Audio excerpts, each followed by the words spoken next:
Maya est une jeune femme connue pour être toujours disponible. Quand quelqu'un a besoin d'aide, elle accourt. Même si elle est épuisée, même si elle a ses propres problèmes. Elle pense que dire non fait d'elle une mauvaise personne. Elle aide, encore, mais personne ne remarque son sourire forcé, ni sa fatigue. Si tu connais quelqu'un comme Maya, abonne-toi avant la suite, tu vas comprendre quelque chose d'important. Un matin, Maya annule un rendez-vous important pour aider une amie à déménager. Le lendemain, elle abandonne un projet personnel pour rendre service à un collègue. Puis un autre, et encore un autre. Son propre agenda disparaît. Elle ne dort presque plus. Elle ne mange même plus correctement. Elle vit pour les autres, jamais pour elle. Si tu regardes encore, laisse un like pour soutenir l'histoire. Un soir, Maya rentre épuisée. Elle ouvre son agenda, pas une seule ligne pour elle. Rien. Elle réalise qu'elle ne sait même plus ce qu'elle veut réellement.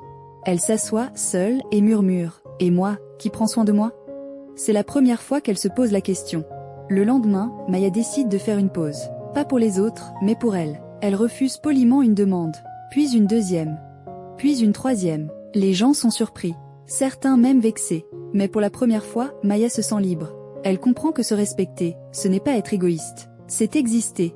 Si tu soutiens cette prise de conscience, n'oublie pas de t'abonner pour plus d'histoires inspirantes. Maya recommence à écrire dans son agenda. Des choses simples, faire du sport, lire, dormir tôt, reprendre son projet oublié.